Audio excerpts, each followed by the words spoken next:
పవన్ కళ్యాణ్ గారు ఇప్పుడు డిప్యూటీ సీఎంగా ఉన్నారు. ఎప్పుడైనా సీఎం అవ్వే అవకాశం ఉందా? ఎలా ఉండబోతుంది ఆయనకి? అది చాలా కష్టం అది.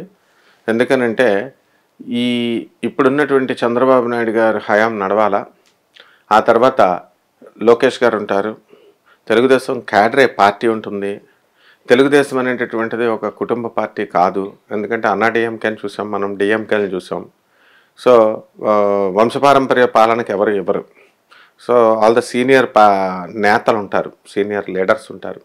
సో వాళ్ళు కూడా పోటీ పడతారు అందులో అన్డౌటెడ్లీ.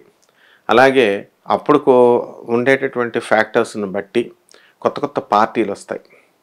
అండ్ నెక్స్ట్ ఏదో ఒక రోజున తథ్యం అనమాట, జూనియర్ ఎన్టీఆర్ సపరేట్ తెలుగుదేశం పార్టీతో వస్తాడు. ఆయన కూడా జగన్ గారు పుంజుకుంటారు, లోకేష్ పుంజుకుంటాడు తెలుగుదేశం తరపున, పవన్ కళ్యాణ్ పుంజుకుంటాడు. సో ఒక పక్క కాంగ్రెస్ ఉంటుంది. కాంగ్రెస్ మామూలుగా ఇక కాంగ్రెస్ పార్టీ ఆంధ్రాలో ఉన్నప్పుడు రాకపోవచ్చేమో, కానీ వెన్ షర్మిల లీడ్ చేస్తున్నప్పుడు పార్టీ ఈక్వేషన్స్ మారుతాయి. ఎందుకంటే ఆయన రాజశేఖర రెడ్డి గారు, ఆయన కూతురు కొంచెం ఆంధ్ర కోసం పాటుపడ్డారు కాబట్టి. ఇలా ప్రజల యొక్క పల్స్ మనం చెప్పలేం కాబట్టి ఏదో ఒక గెస్సింగ్ లాగా మనం పవన్ కళ్యాణ్ గారు వస్తారు అని మనం చెప్పలేమన్నమాట. ఎందుకంటే టఫ్ పోటీ, ఆయనకు అవకాశాలు రావాలా. ఆయన అప్పటికి సీనియర్ అవుతూ ఉంటారు. ఇప్పుడు 10 సంవత్సరాలకు ఇచ్చారు. ఇప్పుడు డిప్యూటీ సీఎం అనేది పక్కన పడేసేయండి. Deputy CM has no role, no importance. Bhatti Vikramarka గారు మనకి ఇక్కడ చేస్తున్నారు. ఆయనకు చెప్పలేని హైప్ ఇక్కడ ఎందుకు చెప్తున్నారంటే ఈయన సినిమా యాక్టర్ కాబట్టి, అంతే, అభిమానులు ఉన్నారు కాబట్టి చెప్తున్నారు. మరి ఇక్కడ ఏ రోలు ఉండదు.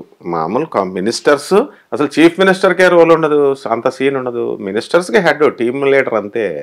కాకపోతే డెవలప్మెంట్ కోసం చూస్తే ఎవరైనా వేస్తారు, అంతేకాని ఆయన ఏదో అడిగేస్తారు, ఆయన ఏదో తెచ్చేస్తారు, అడ్డంగా ప్రశ్నిస్తారు, ధైర్యంగా ప్రశ్నిస్తే అవో పనులు, డబ్బులు కావాలా, మోడీ గారు రిలీజ్ చేస్తే పనులు అవుతాయి, డెవలప్మెంట్ చేస్తే ఓట్లు వేస్తారు ప్రజలు. ఇదంతా కూడా ఒకదానికొకటి ఇంటర్ లింక్డ్ ప్రోగ్రామ్స్ అనమాట ఇవన్నీ. సో నారా లోకేష్ గారు సీఎం అయ్యే అవకాశాలు ఉన్నాయా ఆయన జాతక ప్రకారంగా? మనం ఇంటర్వ్యూస్లో అసలు అవుతాడని మనం అంటుంటే అవడు అన్నారు. లోకేష్కి అంత సీన్ లేదు, గెలవడు అన్నారు. ఇంకేం చెప్తాం మనం? లోకేష్ 100% మంగళగిరిలో వస్తాడు మొర్రో అని చెప్తున్నాం డిఫరెంట్ ఇంటర్వ్యూస్లో. అందరూ చెప్పారు కూడా. అయితే రాడు లోకేష్కి అంత సీన్ లేదు, పప్పు అన్నారు. ఇప్పుడు ఆయన నిప్పై చక్కగా కూర్చొని మినిస్టర్ సీట్లో కూర్చున్నాడు. అదేమి ఇంపాసిబిలిటీ అనేది ఎవరికి ఉండదు. ఇప్పుడు ఓడిపోయినంత మాత్రాన జగన్ ఇదవ్వదు, లేకపోతే గెలిచినంత మాత్రాన వీళ్ళని ఉండదు.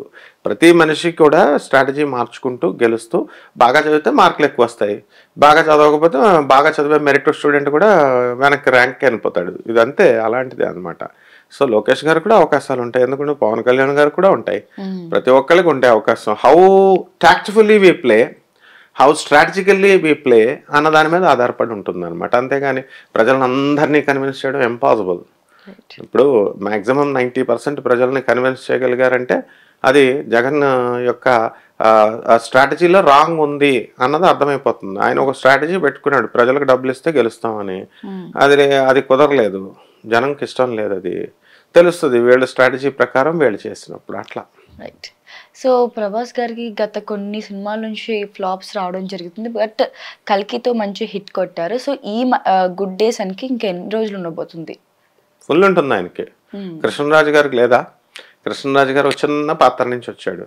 ఈయన కూడా శివ సినిమా చిన్న పాత్ర. ఫస్ట్ షూటింగ్ నేను వెళ్ళాను ప్రభాస్ గారిది. అప్పుడే ఎస్కార్టు హడావుడితో వచ్చాడు ఆయన చిన్న కుర్రాడిగా ఉన్నప్పుడే. Cine field is entertainment field కాబట్టి ఒకసారి ఫెయిల్ అయిపోయినంత మాత్రాన, ఓడిపోయినంత మాత్రాన యాక్టర్కి ఏమవుతుంది? హీరోకి కథా బలం ఉండాలి కదా. హీరో యాక్ట్ చేస్తాడు అంతే, ఆయన రోలు. కథ రాసేవాళ్ళు దమ్ము ఉండాలా. అది లేకుండా చెత్త కథ తీసుకొచ్చి పెట్టి హీరో క్లాప్ వచ్చింది, ప్రభాస్ గారిది అయిపోయింది అంటే ఎట్లా? కాబట్టి ఆయనకు జాతకం బ్రహ్మాండంగా ఉంది. మా మిత్రుడు బాలేదు మొర్రో అన్నవాళ్ళు అన్నంత మాత్రాన్ని అవ్వదు కదా. అలా ఆయనది ఈ యొక్క కల్కి స్టోరీలో చక్కగా ఫిక్షన్ స్టోరీ. అది ఒరిజినల్ మహాభారతకి డిఫరెంట్గా ఆ కాన్సెప్ట్ని తీశారు. ఇప్పుడు సెకండ్ వాళ్ళు చెప్పడం కాదు, మనం చెప్తున్నాం స్టోరీ లైన్ సెకండ్ పార్ట్కి, కల్కికి. అందులో ఏం చేశారు, అశ్వత్థామను తీసుకొచ్చారు, తప్పు చేశాడు, పిండాన్ని చంపాడు, కాబట్టి నువ్వు ఒక శాపం పెట్టాడు కృష్ణుడు, మరి పశ్చాత్తాపంతో నాకు పరిష్కార మార్గం అని ఈయన అడిగాడు అశ్వత్థామ. అడిగితే నువ్వు ఒక పిండాన్ని నువ్వు చంపబోయావు కాబట్టి ఇంకో పిండాన్ని రక్షించు, నేనే ఆ పిండం కింద పుడతానని చెప్పాడు. దాని మీద అల్లారు. అశ్వత్థామ ఆయన ఏమంత మంచోడు కాదు. కర్ణుడిని పెద్ద సూపర్ హీరో కింద చూపించారు. కర్ణుడు ఏదో పెద్ద మంచోడులాగా హీరోలాగా చూపించారు. దాన్ని అర్జునుడు ఎందుకు? అర్జునుడు నరనారాయణ మహర్షులు, వాళ్ళు శ్రీకృష్ణుడి అంశ అర్జునుడు. వీళ్ళు సినిమా వాళ్ళు ఏం చేస్తారంటే అలాగా కర్ణుడిని అధికంగా చూపించిన వాళ్ళు, దుర్యోధనుడిని అధికంగా చూపించిన వాళ్ళు, అంటే హీరోలుగా పాత్ర ఎక్కువ ఇవ్వచ్చు చూపించిన వాళ్ళు చాలా అధోగతి పాలైపోయారు. ఏమిటంటే విలన్లు ఎప్పుడు చూపించకూడదు, మహాభారతాన్ని ఎప్పుడు మార్చకూడదు. ఒరిజినల్ వ్యాసుడు రాసినటువంటి సాక్షాత్ దేవుడి నుంచి వచ్చింది. కర్ణుడి పాత్ర వేసినటువంటి వాడు అర్జునుడిని పుల్లలాగా, చిన్న పుల్లలాగా పెట్టి ఆయన్ని ఫూలిష్ ఫెలోలాగా చూపిస్తారు. నాశనం అయిపోయాడు ఆయన. అలాగే దుర్యోధనుడిని చూపించారు. భీముడినేమో అమాయకుడిలాగా చూపించి భూమి మీద పెద్ద చిన్న పాత్ర ఇచ్చి, ఏమనుకుంటున్నారు అసలు పాండవులు అంటే? పాండవులు ధర్మానికి నిలబడ్డారు. భీష్ముడు, కృపాచార్యుడు, ద్రోణుడు, అశ్వత్థామ, కర్ణుడు వీళ్ళంతా సైతాన్ వైపు నిలబడ్డారు. ఆ సైతాన్ ఎవడేవాడు? కలి, దుర్యోధనుడు. ఇప్పుడు సెకండ్ పార్ట్లో ఏంటంటే చూపించబోయేటటువంటిది దుర్యోధనుడు వర్సెస్ కల్కి భగవంతుడిని చూపిస్తారు. ఏంటంటే ఇక్కడ శకుని ఆయన సైతాన్ కాబట్టి, ఆయనే దుర్యోధనుడిగా పుట్టాడు కాబట్టి మళ్ళీ ఇప్పుడు మా కలియుగంలో ఆయన మళ్ళీ పుడతాడు. ద్వాపర యుగంలో దుర్యోధనుడిగా పుట్టాడు. సో ఆయనకి దేవుడికి మధ్య, అంటే కల్కి మహారాజు మధ్య జరుగుతుంది. కల్కి మహారాజు అంటే ఏమనుకుంటున్నాం, కల్కి భగవంతుడు గుర్రం మీద వస్తాడు అని అంటున్నారు. గుర్రం మీద రావడం కాదు, అశ్విని నక్షత్రంలో పుడతాడు. శ్రీకృష్ణ పరమాత్మ రోహిణి నక్షత్రంలో పుట్టాడు. ఆ విధంగా ఈ యొక్క మైథాలజీలో ఉన్నటువంటి ఫ్యాక్ట్స్ని అండ్ ఫ్యూచరిస్టిక్ ల్యాండ్స్కేప్ని రెండింటిని బ్లెండ్ చేసి అద్భుతంగా ఫిక్షన్ వరకు అంతే. సినిమా అంటే ఎంజాయ్ చేయడం వరకే. అది చూసి అబ్బా కర్ణుడు చాలా గొప్పోడు అని ప్రతి ఒక్కడు కర్ణుడిని పొగుడుతూ వీడియోలే. అసలు కర్ణుడిని ఆడు పూర్వజన్మలో ఒక రాక్షసుడు, వాడు అవినీతిపరుడిలో దానగుణం ఉండదా? దానగుణం ఉంటుంది, ఏదో గుణం ఉంటుంది కదా, దానం చేసే గుణం, ఏదో మంచి గుణం. సో కృష్ణుడు ఏదో ఆయనకి ఏదో ఎక్కువ పాత్ర ఇచ్చినట్టు, అర్జునుడిని ఏదో ఇద్దరికి సమాన పాత్ర, కృష్ణుడు అనిపించాడు. దేవుడు అంటేనే డెఫినేషన్ తెలియదు వీళ్ళకి. దేవుడు అంటే ఏమనుకుంటారంటే ఏదో మనకలాగా 2 కళ్ళు 2 కాళ్ళు 2 చేతులు పెట్టుకొని వచ్చాడు అనుకుంటారు. కాదు, దేవుడిని ఇంతవరకు ఋషులే చూడలేదు, ఎవరికి కనబడడు, ఊహకు అందడు.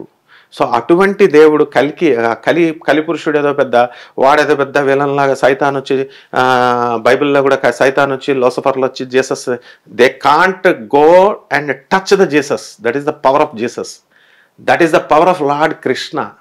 అంటే భగవంతుడి దగ్గరకు కూడా వెళ్ళలేడు సైతాన్. ఈక్వల్ పవర్స్ ఏమి లేవు.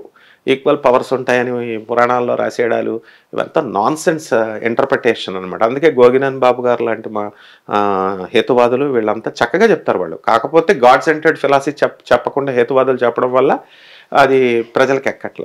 కాబట్టి నెక్స్ట్ ఎపిసోడ్లో ప్రభాస్ గారి పాత్ర కంటే కూడా మరి ఈ యొక్క దుర్యోధనుడు పాత్ర వేసినటువంటి వాళ్ళది కొత్త ఎంట్రీ ఉంటుంది, వాళ్ళది ప్లస్ ఈ యొక్క కల్కి వేసినటువంటి శ్రీకృష్ణ పరమాత్మ పాత్ర మధ్య అదంతా ఎక్కువ ఉంటుంది. సో ప్రభాస్ ఇటువంటి టాలీవుడ్ని చక్కగా పాన్ ఇండియా స్థాయి నుంచి హాలీవుడ్ స్థాయికి తెలుగు వాళ్ళని తీసుకెళ్ళి ఒక్కసారే ఎంత బాగా చేయగలరా తెలుగు వాళ్ళు అని అండర్ ఎస్టిమేట్ వేసేవారు ఈ బాలీవుడ్ హీరోలు, బాలీవుడ్ ప్రొడక్షన్.